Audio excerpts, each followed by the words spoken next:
Good morning. There is a good spirit in the church today. Think you came ready, prepared to worship. Maybe it's that extra hour of sleep that you got. Maybe that helped. That just means I get an extra hour to preach today. That's what I read online anyway.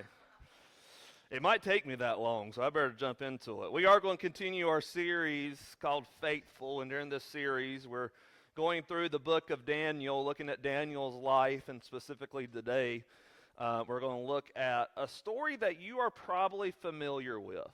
It's the story of Shadrach, Meshach, and Abednego.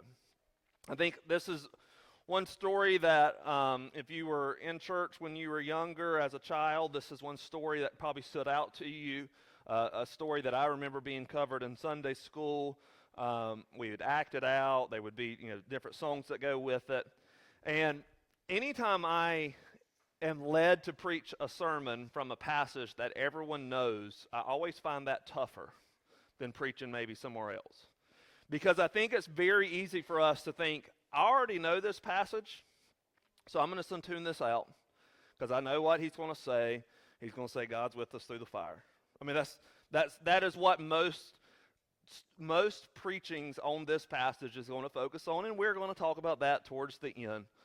But one of the great things about the Bible is that no matter how many times you read a passage, you can see something different each time. And this time is no different.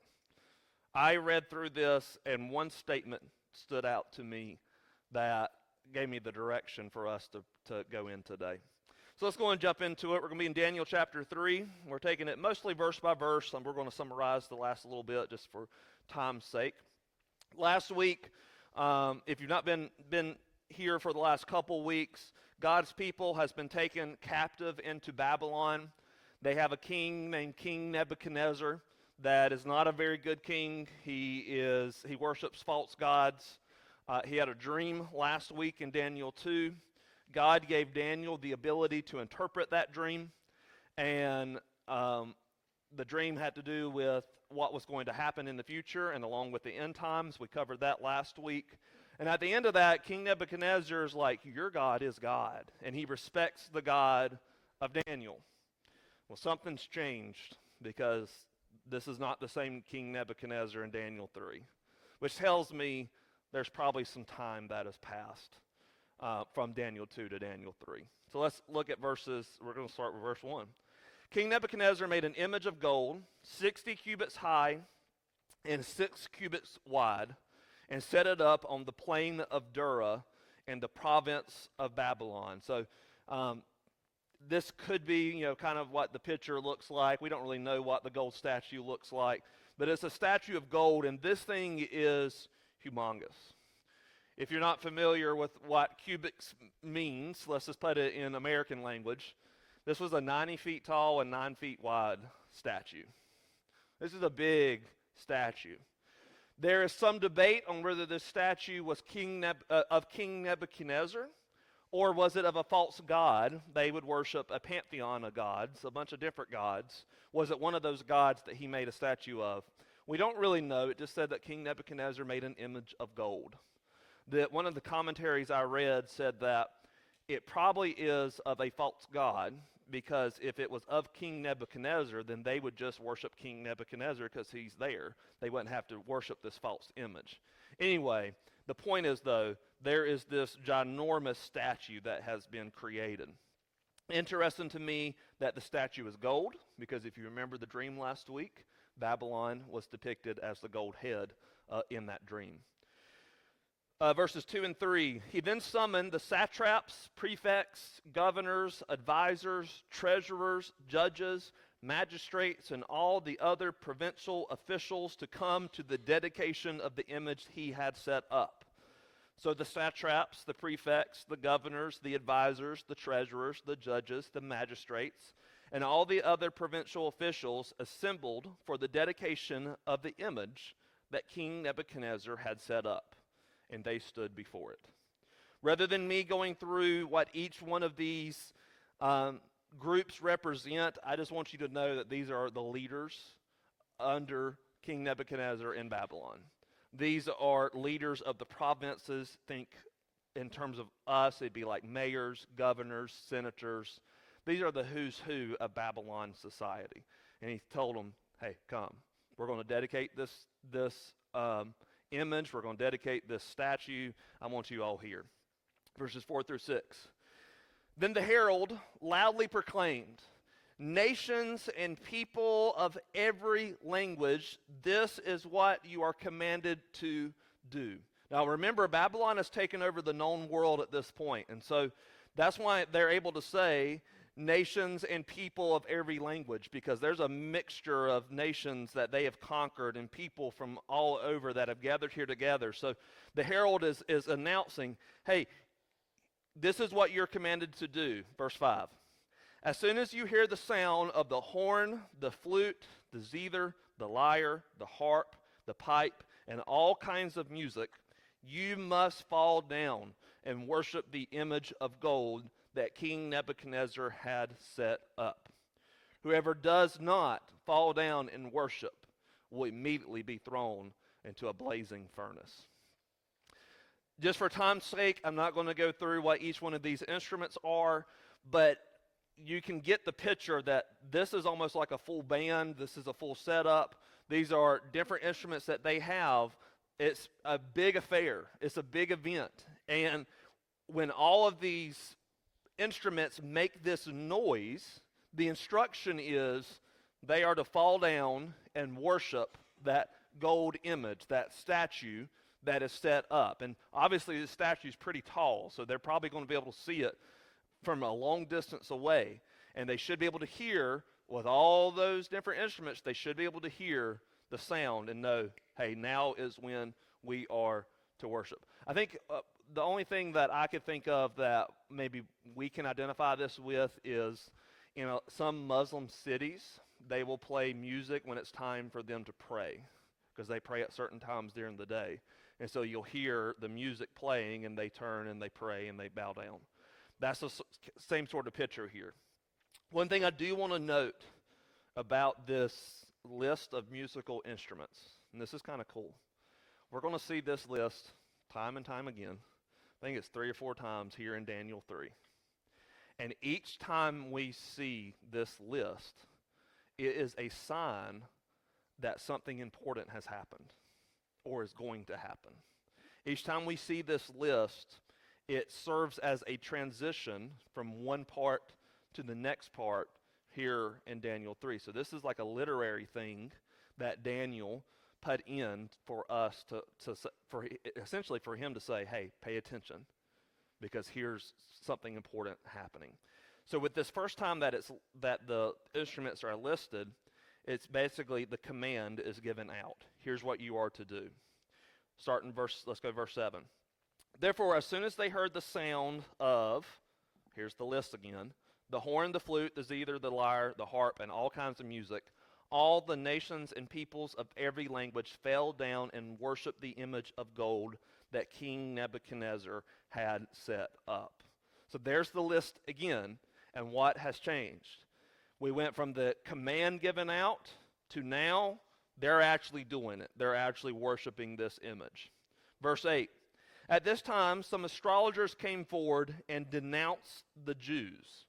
So the astrologers, if you remember the last couple of weeks, Daniel and his friend belonged to this group of wise men, of magi, this class of people within Babylon society. And so these are some of their own people, and they've come forward and they've going after the Jews. They're going after the people of Judah and Israel that have been taken captive. Now, obviously, this is a targeted attack, and this is because of the Jews and their beliefs. Verse 9, they said to King Nebuchadnezzar, may the king live forever. Your majesty has issued a decree that everyone who hears the sound of the horn, the flute, the zither, the lyre, the harp, the pipe, and all kinds of music must fall down and worship the image of gold. There's that list. It's a clue something important's happening. Verse 11, and that whoever does not fall down and worship will be thrown into a blazing furnace. But there are some Jews whom you have set over the affairs of the province of Babylon, Shadrach, Meshach, and Abednego, who pay no attention to you, your majesty. They neither serve your gods nor worship the image of gold that you have set up. So the list that is given is indicating to us something important is happening. What's happening right now is that these astrologers are pointing out that, hey, there's some people that's not listening to you, king. There's some people that are not falling down to worship the image of gold, and specifically, they're zeroing in on these three. These three are the same three that are listed in Daniel 1 and Daniel 2 as Daniel's friends. And each time that God came through for Daniel in the first two chapters, these three guys get promoted to be over more in Babylon as well. And so it says right there, they are over the affairs of the province of Babylon. So these are people that are higher up. And the astrologers are probably jealous. It's probably what's going on here. And doesn't understand why they are getting this special treatment where they're not having to bow down, or, and I want to point this out, it's not just about worshiping this image. It says they neither serve your gods nor worship the image. So these astrologers are pointing out that, hey, these three are not going along with everything else that's going on here in Babylon. These three are not going along with your commands. They're not worshiping these other gods. They are doing their own thing, and you need to get them. Now, this should not bother Nebuchadnezzar because of what happened in Daniel 2. We already kind of hinted at that. Hey, in Daniel 2, at the end of that, he's respecting their God. Hey, surely God, the God of Daniel, is God. But yet, verse 13 says that King Nebuchadnezzar becomes furious with rage. That tells me something's happened between Daniel 2 and Daniel 3. It's one chapter for us. It might be 20, 30 years for them. I mean, it was a time frame that has passed. And so King Nebuchadnezzar is angry. And so he summons Shadrach, Meshach, and Abednego. And so these men were brought before the king. And Nebuchadnezzar said to them, "Is it true, Shadrach, Meshach, and Abednego, that you do not serve my gods or worship the image of gold that I have set up? Now when you hear the sound of the horn, the flute, the zither, the lyre, the harp, the pipe, and all kinds of music, if you are ready to fall down and worship the image I have made, very good. But if you do not worship it, you will be thrown immediately into a blazing furnace. Then what God will be able to rescue you from my hand?" The list that is given to us again, the important event that goes along with it is that this punishment is announced. Basically this ultimatum. Either you fall down and worship, or you're getting thrown into a blazing furnace. Don't know what this blazing furnace looked like exactly. I kind of imagine like a huge cave-like thing that they're thrown into, almost like what potters put their pottery in, something, a big kiln type thing. That's the image I have in my head. I don't know if that's exactly right. But he's saying, hey, you either fall down and worship this image, or you're getting thrown into the fire. But then he better be careful, because that last statement there, then what God will be able to rescue you from my hand? He's equating himself with God. He's saying, what God is going to be able to rescue you from me? I'm the king. I'm powerful.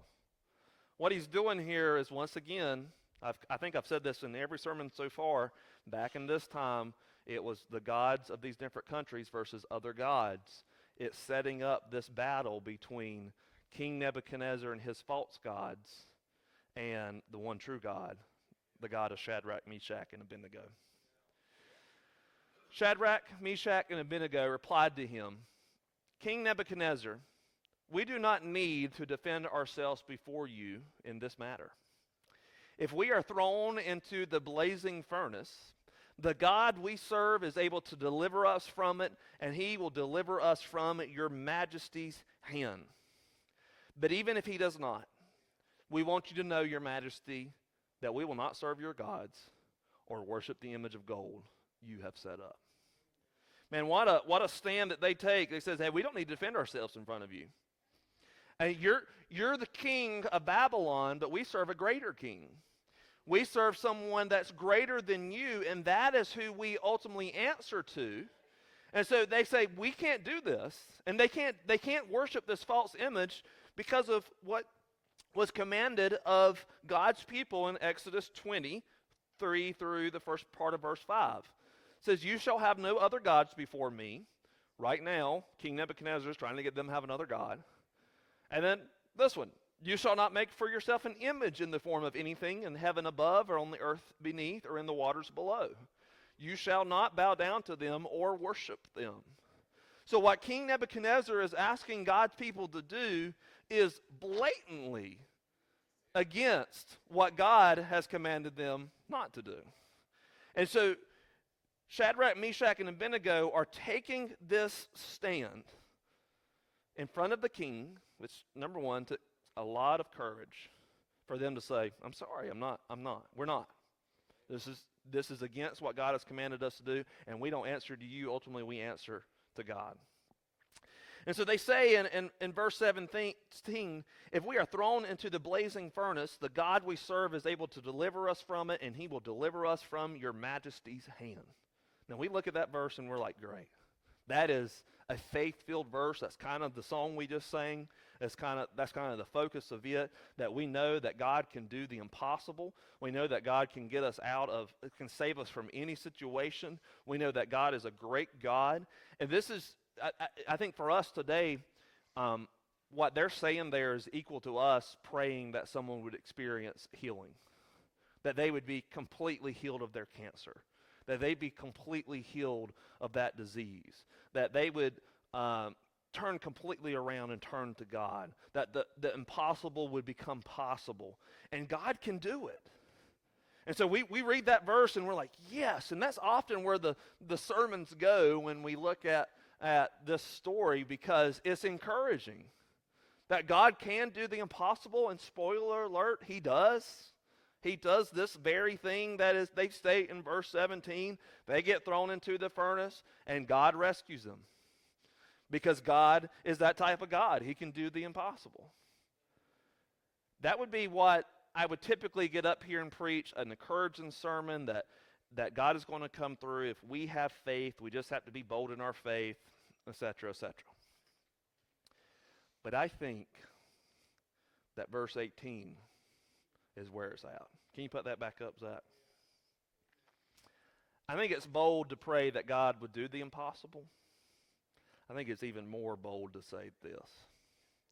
To say, but even if he does not, we want you to know, your majesty, that we will not serve your gods or worship the image of gold that you have set up.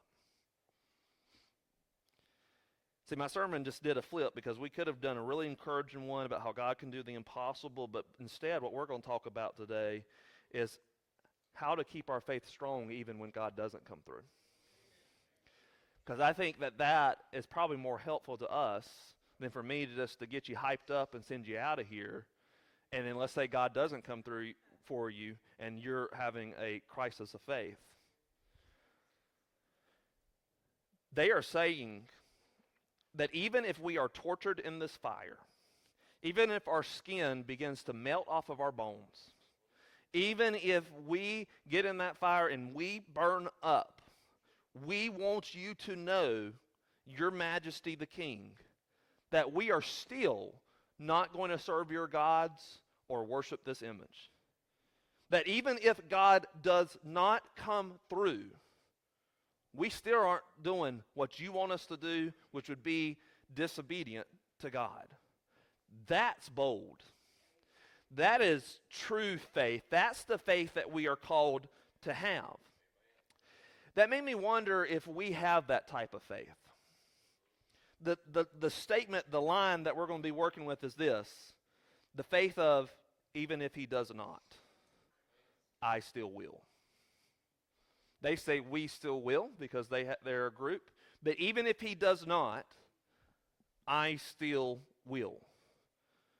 Are we going to say that even if he does not take this pain away, I still will worship him? Even if he does not heal my loved one, I still will be faithful. Even if he does not save their life, I'm still following him. Even if he does not lead me to a future spouse, I will still serve him. Even if he does not get me this job, he's still my God. Even if he does not, I still will. Let's be honest. This type of faith is really hard to develop. This type of faith is not the faith I think many of us start out with when we start our walk with God.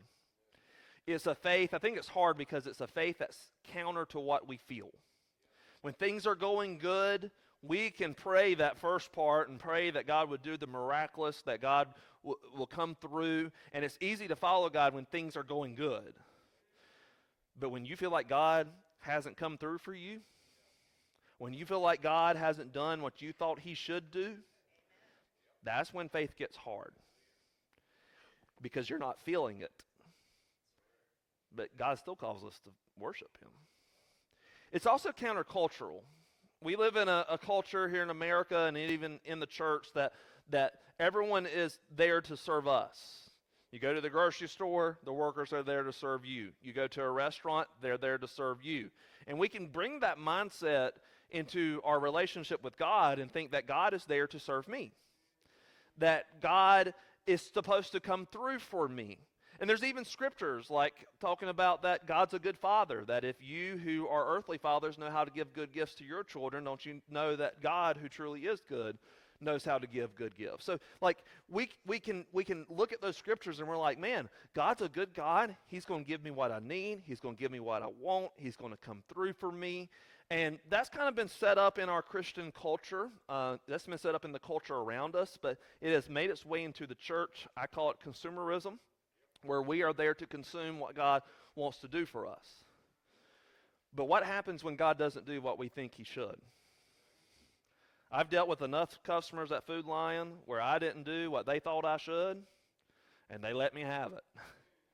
But I did what my overlords told me to do. Not all of them.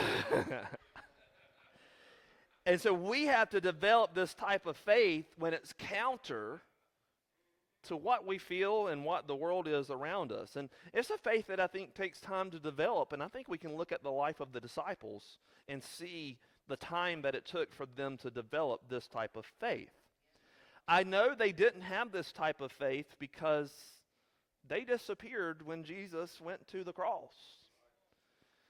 But while things were going good, while he was doing miracles, while he was doing the impossible, they're right there with him.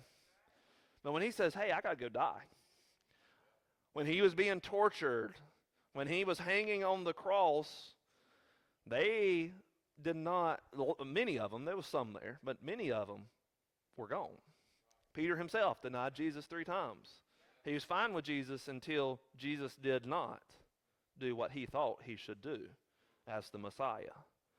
They did not have this type of faith. Yet, all the disciples, with the exception of John, although you could include John in this as well, die for their faith. And so all of them have developed this type of faith where even if he does not save me from this execution, I still will. They all get executed because they still did. So they developed that faith, but it didn't happen overnight. I think it happened over multiple struggles that they have went through for them to develop that faith by the end of their lives. And so for us, I want us to understand you don't develop this faith overnight. It takes time. And so my question for you, and it's going to be the same statement, but I'm going to put a blank there. My question for you is, do you have this faith? The faith of even if he does not blank. I don't know what your blank is. You still will. Here's what I want to call this faith. I want to call it, and this is the title of today's sermon, is Forging Anti-Fragile Faith. And I already showed you one point, but forging anti-fragile faith. And yes, anti-fragile is a word. I looked it up. ChatGPT confirmed it for me. But I specifically worded it this way because I think that an anti-fragile faith, a faith that does not break when the going gets tough, a faith that does not break in the storms, is only forged in the fire. Just as metal is put into a fire to be purified and to be warped and to be made into what it needs to be made, I think that is what happens with our faith. So let's talk about 3 keys to forging anti-fragile faith that we're going to learn from Daniel's 3 friends. First, we need to remember what God has done. And I think that Daniel's 3 friends are already there, because they are displaying this amazing faith. First, they start with the faith-filled statement of, God can save us from this. And the reason why they can say that is because God's already done it for them twice in Daniel 1 and 2, and he's probably done it for them more than that. But in Daniel 1 and 2, he saves them from King Nebuchadnezzar the first time, from having to eat this food that was sacrificed to idols most likely. And then the second time, they are included in this group that's going to be put to death unless someone can tell King Nebuchadnezzar what he dreamed and interpret it. And Daniel goes to his 3 friends and says, pray that God will show us mercy, that God will give me the vision of what he dreamed, and God did. And so they've already seen God come through twice when they probably should have been killed both times, because they were being disobedient to the king. And so they have this faith of, yes, God can do it, God has done it. But I think when we remember what God has done, it also helps us develop this faith of, even if he does not. Because I think we all know just how unworthy and undeserving we are of God's love and mercy and grace. And so for them, they were like, man, I'm like a cat. I got 9 lives and I've already used 2 of them. They're like, God's already come through for me 2 times when he probably shouldn't have, because I know what a bad person I am. And so I think they've developed this humility that, hey, God's good. God can do this if he wants to, but even if he does not, it's going to be okay. Because I'm already living longer than I should have. I already have more than I should have. I've already been blessed more than I could have ever asked for or imagined. He's given it to me. And so even if he does not, it doesn't change the fact that I still will worship him, because he is a good God. I think we have to remember what God has done. And there's 2 places we can look. We can look in the Bible, the times where he's came through for people, the times where he has done amazing and powerful things. But the Bible also contains stories where times in his sovereignty that he didn't come through. He didn't come through for Jesus, rescuing him from the cross. He didn't take this cup away from Jesus as Jesus prayed in the Garden of Gethsemane. And aren't you thankful that he didn't? I thought about Stephen, a young man who's a follower of Jesus, being stoned to death. He didn't. God didn't save him from that. Yet, Stephen's death sparked the church to get out of Jerusalem and spread the gospel to other places. That was in God's sovereignty. We can look back and say, if Stephen didn't die, the gospel would not have spread as quickly outside of that one area. And so God didn't come through, and yet I think we can look back and say we're thankful, because there's more people who got saved through that. You probably can look in your life. Times where he didn't come through for you in the past, when you prayed that God would fix that relationship with that girl you liked, and he didn't. Thank God. Being thankful for or amazed that God has come through for you in the past. Like that you're thankful for the ways that he has come through. It helps your love for him to grow, and it pushes our faith to become even more anti-fragile, because you realize just how good your God's been to you. I think I can look back in my life, and I can see the times that God has come through for me, and that has strengthened my faith, and I know that God has been good to me in more ways than I could ever ask for or deserve. And so that has developed within me that even if he does not, I still will worship him because he's been better to me than I ever have been to him.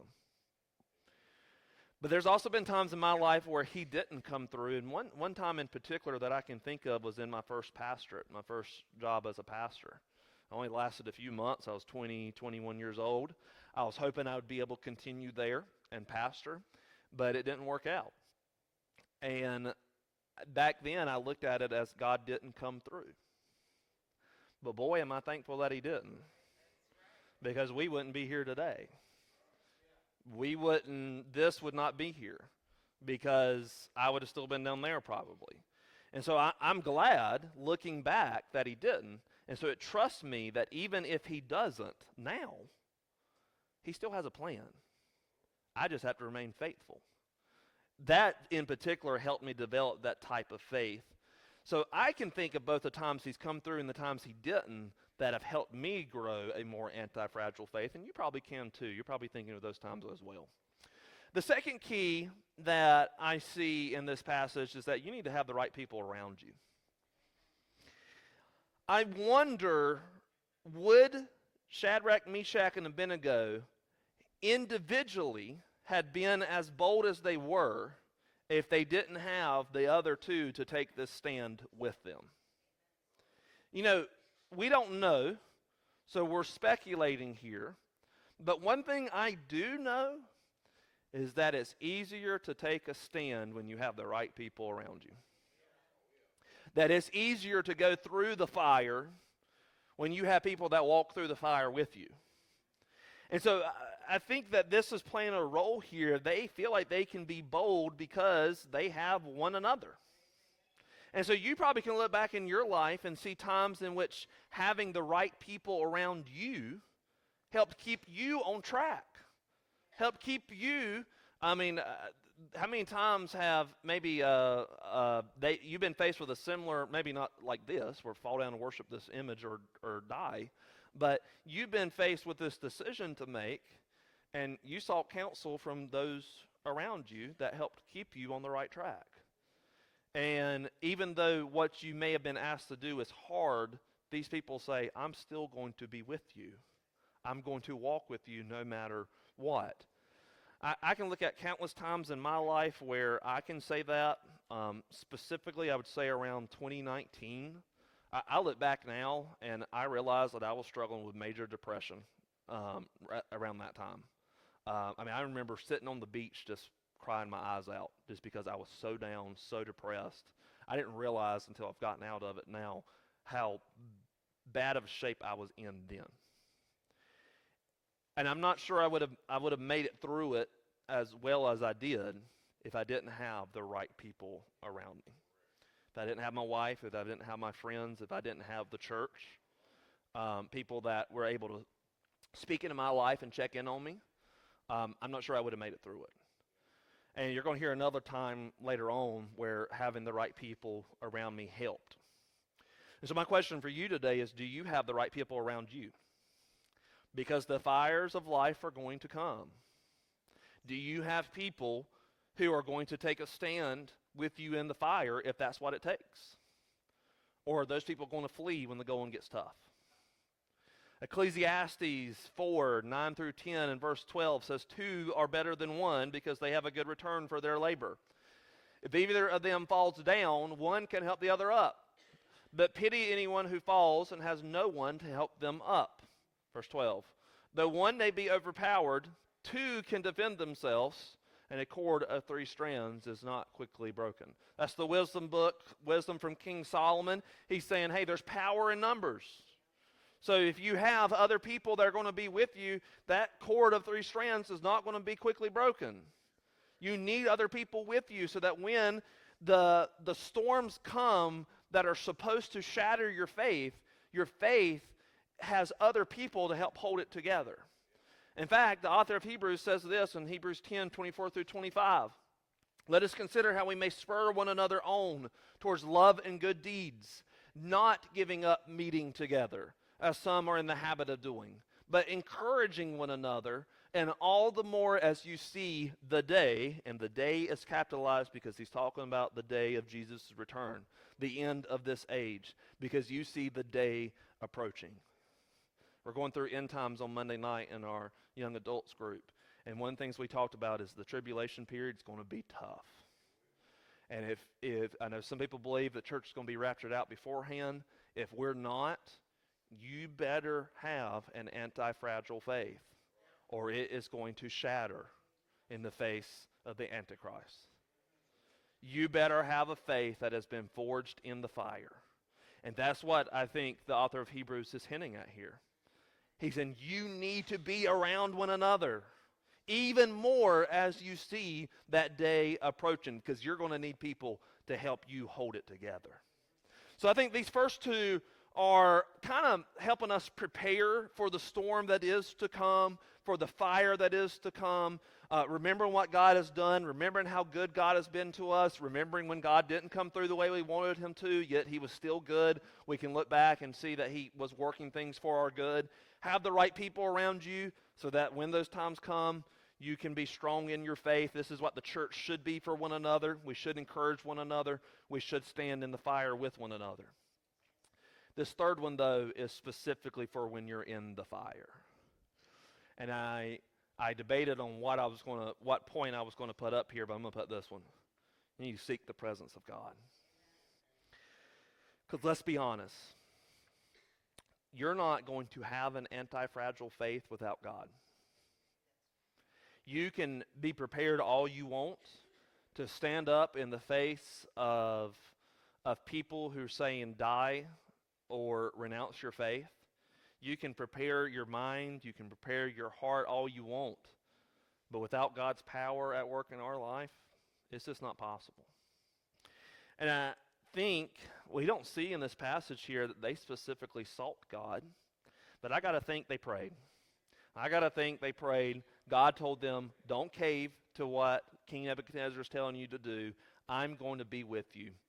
And even if they didn't, I think they knew that God was near, because they have this remarkable peace of saying, God can come through for us, but even if he doesn't, I'm still worshiping him. That is remarkable peace that I think only comes through the presence of God. So let's continue on in the passage, verses 19 through 23. Nebuchadnezzar was furious with Shadrach, Meshach, and Abednego, and his attitude towards them changed. He ordered the furnace heated 7 times hotter than usual. This is interesting because if old Nebuchadnezzar was thinking, he would realize that the hotter the furnace, the less torture they would endure because they would die quicker. So he wasn't thinking of this. He just was thinking out of anger. He commanded some of the strongest soldiers in his army to tie up Shadrach, Meshach, and Abednego and throw them into the blazing furnace. So these men, wearing their robes, their trousers, their turbans, and other clothes, were bound and thrown into the blazing furnace. The king's command was so urgent and the furnace was so hot that the flames of the fire killed the soldiers who took up Shadrach, Meshach, and Abednego. And these 3 men, firmly tied, fell into the blazing furnace. So the soldiers died, and some of their strongest soldiers. So this actually hurt Nebuchadnezzar and his army, because some of his best soldiers die out of his anger of throwing these 3 guys into the fire. But at this point, they're in the fire. In verses 24 through 25 is the climax of this passage. King Nebuchadnezzar leaped to his feet in amazement, and he asked his advisors, "Weren't there 3 men that were tied up and thrown into this fire?" And they replied, "Certainly, Your Majesty." And he said, "Well, look, I see 4. I see 4 men walking around in the fire, unbound and unharmed. And the 4th looks like a son of the gods." Who was this 4th one? There's great debate on, was it an angel of the Lord, or was it Jesus himself? Was it the presence of God? We don't know. I don't know if it matters. What matters is it was God. I think traditionally it's been viewed as Jesus because there's so many similarities to what happens here to what happens when Jesus comes and rescues us all from our sins. He unbinds us from sin. He unbounds us from being chained to sin, and he sets us free. And so these guys, the 3 that were thrown in there, they are unbound, they are unharmed, and there's a 4th guy present. Now Nebuchadnezzar is amazed. as I think we all would be. But I wonder what Shadrach, Meshach, and Abednego are feeling and thinking right now. They're in this fire, probably not even feeling that it's hot. And they're not getting hurt, and they see a fourth person there. You know that they are coming out of this fiery trial stronger than ever before. Their faith, they are literally in a fire, and their faith is being forged to become more anti-fragile. They're literally living out Isaiah 43:2, when God says, when you walk through the fire, you will not be burned, and the flames will not set you ablaze. Don't you know that they are coming out of that fire just so pumped up, Like, hey, God is with us. I'm sure that they are amazed. I'm sure their faith has just grown exponentially because God is present in the fire. Not only that, to summarize the rest of the chapter, the king orders them to come out. They come out. Verse 27 says that they saw that the fire had not harmed their bodies, nor was a hair of their head singed. Their robes were not scorched, and there was no smell of fire on them. Nebuchadnezzar is amazed at God's work in their life, and he issues this decree in verse 29. It says, I decree that the people of any nation or language who say anything about the God of Shadrach, Meshach, and Abednego, they are to be cut into pieces, and their houses are to be turned into piles of rubble, for no other God can save this way. So once again, he's respecting the God of Daniel. Where is Daniel, by the way? We don't know. We don't know if Daniel's present. We don't know if Daniel is there. I don't think Daniel bowed down to worship this image. I think that Daniel probably didn't have to because he's so high up within the king's court. That's my take. But they ended up promoted once again in Babylon. So not only did they make it through the fire, not only did they literally witness a miracle, live through a miracle, but now they are promoted even higher in Babylon. God has come through for them in amazing ways. Talk about a fire that forges anti-fragile faith. With us, I think we spend so much time asking God to keep us out of the fire. Well, sometimes God wants us to go through the fire so that we know that he is in the fire.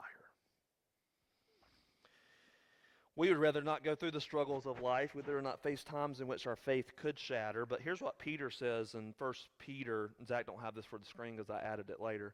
In 1 Peter 1:6-7. Peter said, be truly glad. There's wonderful joy ahead, even for those who must endure many trials for a little while.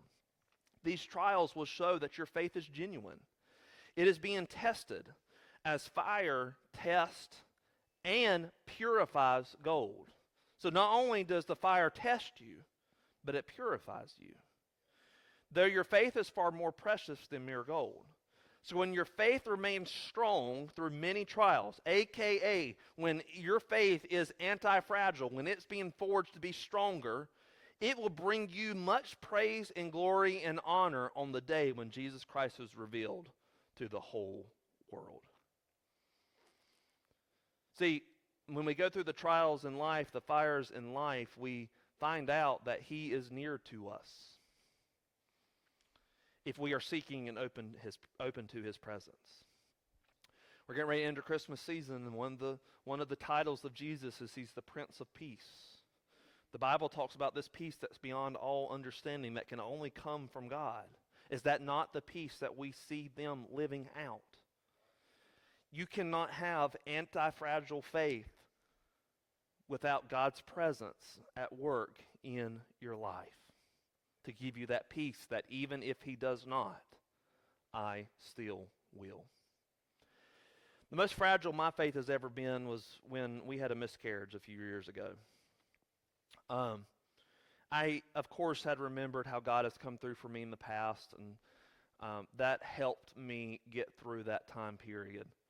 I had the right people around me. I had good people around me to help me through. But man, I feel like God didn't come through for us. I remember being on the floor in our living room praying on the couch that God would save this baby. And I came out of that, I was praying very much like that first statement of, God, you can. I specifically remember thinking that there's that scripture that says, if your Father knows how to give good gifts, how much more does our God know how to give good gifts? And so I was praying that scripture. I was begging God to come through. And when we found out that we had lost that baby, it's like someone took a hammer to my faith. And I don't think I realized how damaging it was to my faith until now that I'm still working through healing from that. And having to convince myself that God is a good God. I know he is, but I don't always feel it right here. And I wouldn't have gotten through that with the faith that I still have. Was my faith damaged? Yeah. You could argue that it was being hammered away, the parts that shouldn't be there, and it's going to be forged into something stronger. I wouldn't have gotten through that if I didn't remember how God has come through for people in the Bible, how God has come through for me in the past, without the right people in my life. And ultimately, I just had to keep seeking his presence. In the middle of it, I remember being so mad at God and just telling him that I was so mad at him, that I didn't understand. I thought you were supposed to be a good God, and you allowed this to happen? And you know what? God was okay with me being that blunt with him. God was okay with that because he already knew what I was feeling, and I was just getting it out and dealing with it with him. And ultimately, like I said, I'm still growing through this. I'm still healing from that, and my faith is still being forged through that fire. But I have, here in the last few weeks even, just through God speaking to me, have felt his presence in ways connected to that, in ways that are almost unexplainable. I really can't explain it. But I can sense within me that God is developing this faith of even if he does not. For me, it's even if he does not save this baby, I still will. I still did, even though I didn't want to. But through that and through his continued presence and love that I feel in my life, I know that I'm developing this faith that even when the tough times come in the future, even if he does not do what I think he should do, I still will. As the worship team comes up, you have a note card located in the seat in front of you. I want you to take that note card out. And on that note card, I want you to write, even if he does not. And I want you to fill in the blank for you today. What is the blank for you today?